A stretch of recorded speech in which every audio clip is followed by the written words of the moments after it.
Hey EA, just so you know, this is what Star Wars Battlefront should have looked like. It's laser time and we're gonna do a review. Yes, we're gonna review talk about movies and comics too. Let's talk about watch the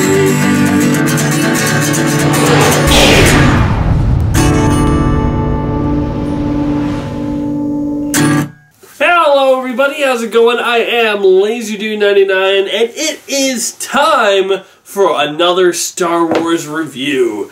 Oh yeah, because you know, this franchise is not going to be a mainstay thing. It's going to be every year for like the next 10 years at least, and I could not be happier because if they're going to be like this, that's a pretty good sign.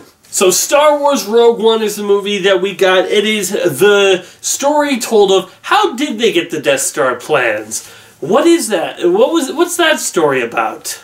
Well, if you play those old video games, it's very clear that Kyle Katarn took the... Oh wait, that's not canon anymore. Anyway, so our main character in the story is Jyn Erso. She is not necessarily a rebel. She doesn't like the Empire because they took her father and killed her mother. But she's, you know, kind of just more doing her own thing. You know, she's not really fighting them. She's more just stealing and just living on her own. And she was captured, so she's just been, you know, hanging out in prison, as you do. Because what else is there to do? But she's captured by these rebels, and they say, hey, see, we have this pilot that was working for the Empire, and he defected, and he wanted to join us and tell us about this super weapon they have, but he's been taken by this guy who's like in a subgroup of the rebellion and was a character in the Clone Wars, apparently. Was it Saul Guerrera? Anyways, played by Forrest Whitaker. So they say, hey, he won't talk to us, but he might talk to you, so we need your help to find, to see if these plans are real, and hey, your father might be involved too, so you want in on this. And she does. So Jen, played by Felicity Jones, shows up with Captain Cassian, played by Diego Luna, to find her father, find this Imperial pilot, and find Saul Guerrera, and just see what this weapon they're talking about is. I'll give you a hint. It's no moon. Along the way, they come across a lot of other characters, including one of them played by Donnie Yen. You know, one of the greatest martial artists in movies ever, so thumbs up there. I mean, that fighting Ip Man, oh my gosh, it's so amazing. But anyway, let's continue talking about this movie. So let's start with the cast. We got a really good cast. As I said, I just talked about who they are. I think they're all really interesting characters. One of the other characters I forgot to mention, we got this guy K2. He's a robot played by Alan Tudyk, you know, Wash. He was a leaf on the wind. And he was hilarious. I think, yep.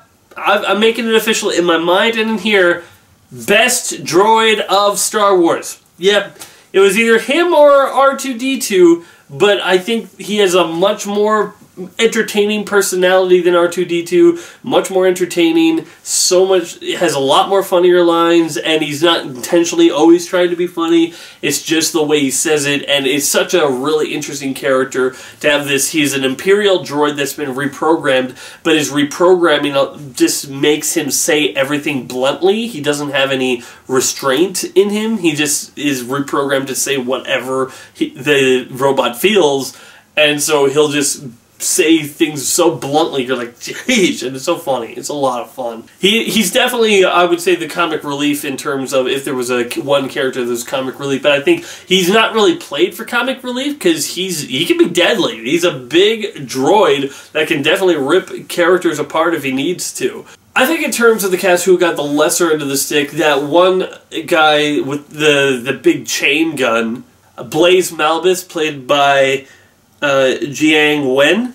I'm probably not pronouncing that right, but he did a good job, and I think his character wasn't given enough to do. Although he really, as I say, I really think he did a good job. But I really like Donnie Yen in here because he's really less of a, like, sure, he's the more spiritual and enlightened. He doesn't have the Force exactly, but you know, he's a believer in the Force, and so it's really interesting because his character is like always smiling and always like positive all the time, but he also has this really interesting edge to him where he could like take you out if he wanted to. He'd just rather have a nice conversation with you. I really like that. That's fun.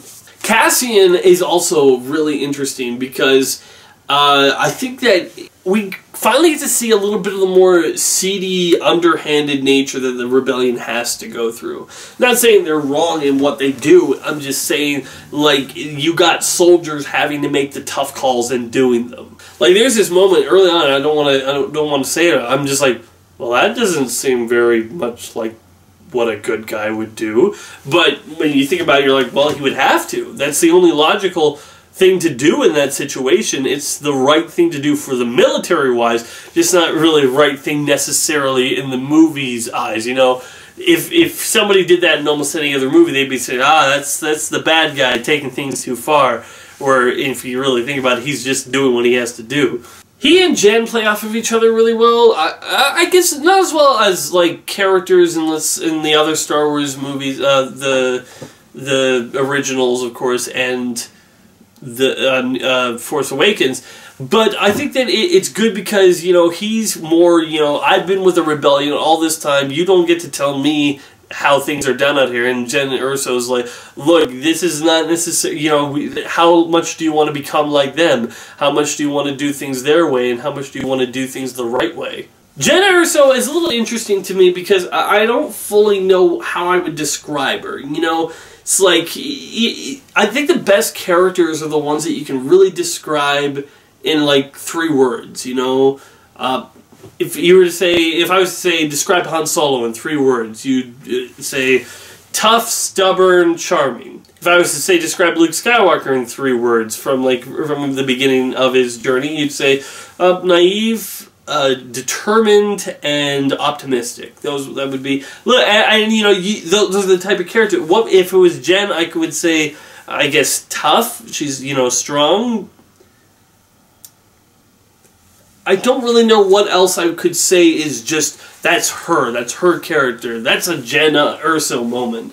But on the other hand, I don't think she's bad because she's a really interesting character to look through her eyes for this movie, because as someone who's not necessarily with the rebellion from the beginning, it's really interesting to see somebody who's not worried about what the rebellion, the rebellion are, and more what it stands for, what it is as a system trying to beat the bad guys. And I like how she stands up to anyone, no matter who they are, whether they're on the Imperials or whether they're on the rebellion. But what I think Rogue One really excels at is, in a lot of ways, and I don't mean this as a con on the movie at all, I think it's a really big pro, is handling of fan service.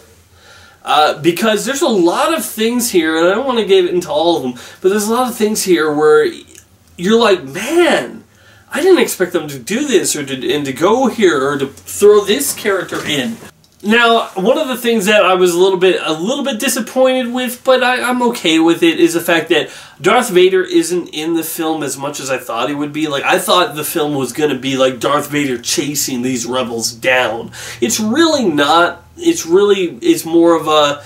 It's a little bit his role. Like, he has a scene, and I'm not going to give it away, but it's a really good scene. But beyond that, it's just like, well. And he has one really corny line. I'm like, I don't think Darth Vader would say that. But beyond that, he was good. I think the best thing about this film is really the way it handles its action scenes. Where this, as I said, this is a story about soldiers on the ground, and a lot of people die. You know, this isn't the group of the soldier, the heroes.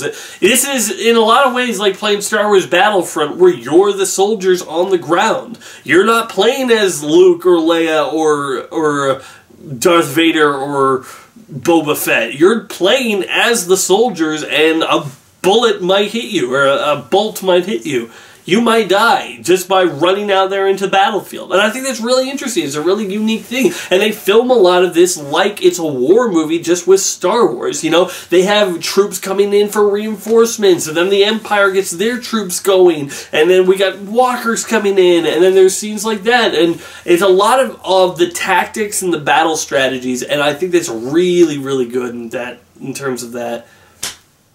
I think Forrest Whitaker's character is a little bit of a letdown, because he actually has, like, I'm really interested in what this character is and who he is and what he's doing, and then he just kind of leaves.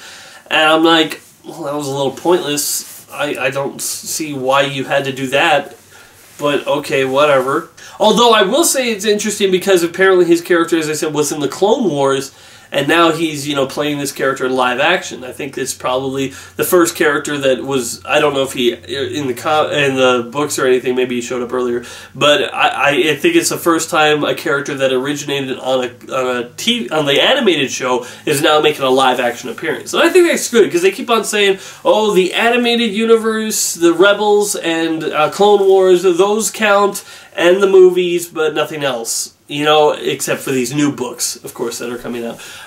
But I'd like that they say, well, let's actually make some connections. Let's show a character that was in the animated series in the movie. I just think they didn't do enough with his character. That they could have done more. The villain, I think, is just, he's good. Nothing great. I think he's just a good villain. I like how, you know, he has this thing where, you know, he's a big bad guy, but he's still not at the top, and his wanting to be and his desires to be there are what make him really, really interesting, and how he's lower down on the totem pole.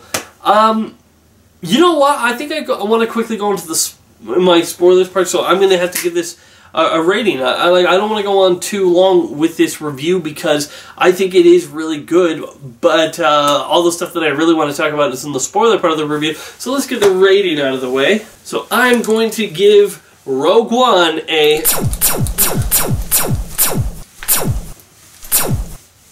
8 out of 10. Oh yeah, I'm giving it an 8 out of 10. If you asked me, do I think it's better than, oh, I don't know, The Force Awakens, I'd say yes and no. Yes, in terms, I think it's a better story. Like, I think it's a more, you know, with the stakes higher and all these, you know, character designs, it's a big thing, and it's like, okay, it's a bigger story, but I think the thing that makes Force Awakens more stand out is, like, the thing that holds Force Awakens back is its story is basically A New Hope. But the thing that makes it stand out more is that its cast is so likable, and all the characters are so likable. I even think I might have been a little bit too hard on Kylo Ren on my first viewing, so take with that as you will.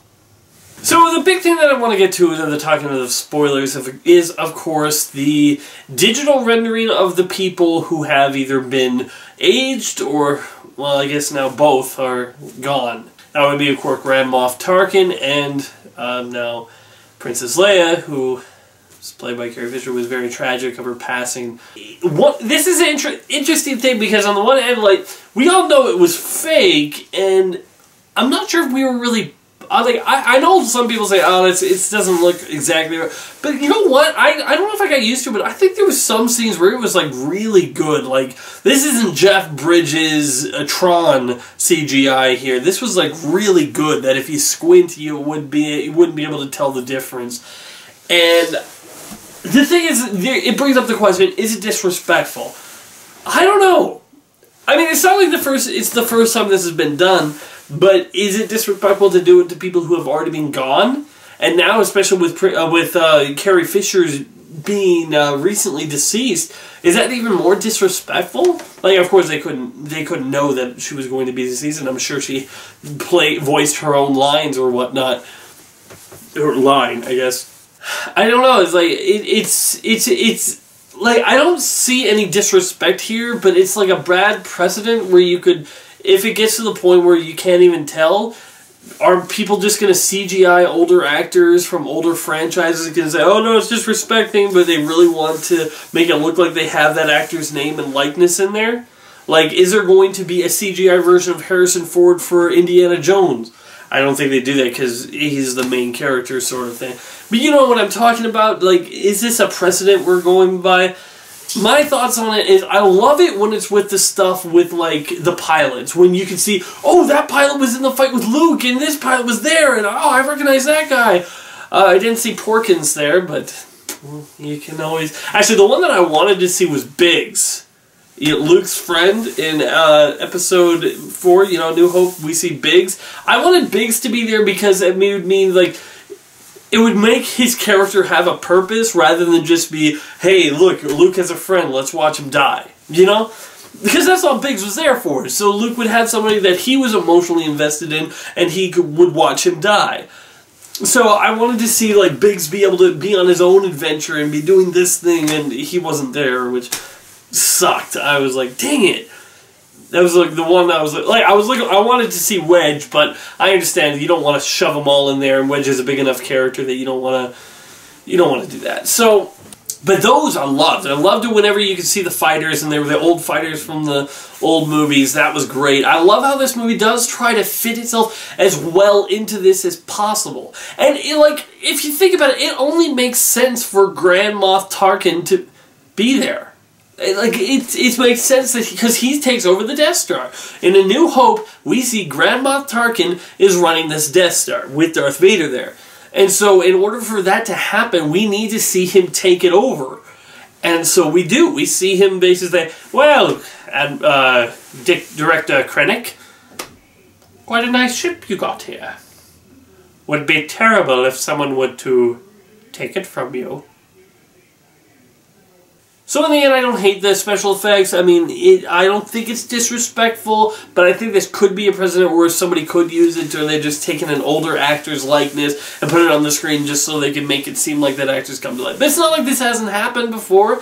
Heck, when Philip Seymour Hoffman died, they said that they used digital versions of the actor to put him in backgrounds of scenes he wasn't actually in. But this is There's a time where it's like, we've taken the Grand Moff Tarkin, we put him on the screen, and we made it. And I don't want to get into the details of what Carrie Fisher's death now means for this new Star Wars franchise, but what if, because of the way they had it, are they going to make a digital Princess Leia for her scenes? I don't know. Are they going to kill her off? That kind of seems almost more insensitive. So I don't know what they're going to do. They're in a real big pickle here of what's PC and what's not, and they could very well just throw caution to the wind and say, we don't care, we're doing what we want to do. But, you know, and I'm not saying that they should be governed by public opinion and what's kosher and what's not. I'm just saying that they're walking on shaky ground, and they need to be careful how far they step in.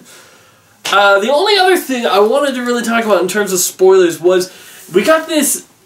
The way it happened, the way they got the plans was not how I thought it was happening. Okay, because we have that Darth Vader scene, which is absolutely flippin' brilliant. But we also have this thing where it's just like, he just misses Leia. You know, like, Leia's ship just detaches, they just get the Death Star plans, they just get away. You know? And then the pursuit continues, and then we start off with A New Hope. That wasn't how I thought it would happen, you know? What I thought it was good, like, how I was picturing this in my mind is that they would get the plans and beam it to the first person they could, which was Leia, who was just off of away from the battle far enough that they could, you know, make their getaway and not be destroyed by all the TIE fighters and whatnot. Which is how I thought it was going to go down, and that made sense to me. But when I find that she's in the battle, that doesn't exactly line up with how I thought, you know, A New Hope was starting. Because, you know, like Darth Vader says, sure, this rebels were beamed up the plans to this ship. And she's like, I don't know what you're talking about. I'm on a diplomatic mission. That doesn't ring true, and Darth Vader's like, Leia, I just saw your ship, okay? I saw you leave. Okay, don't try to BS. I saw your ship go. Don't try to... I'm not blind. I know what type of... I can match your serial number. I'm a pilot, you know. You know, that doesn't exactly make sense where, like, if Darth Vader saw the ship, he just wouldn't even bother with these debates, and Leia wouldn't have bothered to wasted his time with them. Because, of course, she knows that he knows... that they know, you know. But in any case, in the end, I like Rogue One. I don't know. I don't think it's better. I keep on going back on whether or not it's better than Force Awakens or not. I think I might need to rewatch, because as I say, its story is more original than A Force Awakens, but its characters are less, you know, they're less flamboyant. They're less, like, recognizable. I don't really know exactly how to spell their characters. But in the end, I enjoyed myself. The battles was really good. As I said in the beginning, it reminded me of Star Wars Battlefront, of the nitty-grittiness of the soldiers on the battlefield. I really like that. I really like all the side characters. Donnie Yen's character, I love the droid. So overall, I like this movie quite a bit. And I've said that already, so... And I've said my piece on spoilers, so... Looking forward to see what Star Wars does next. I'm really looking forward to Episode 8 next year. Oh boy. It's going to be good because it's not 2016. Because 2016 is over, finally. Good riddance. Anyway, adios. Be sure to check out more of my other videos on my channel. And wait for more coming soon.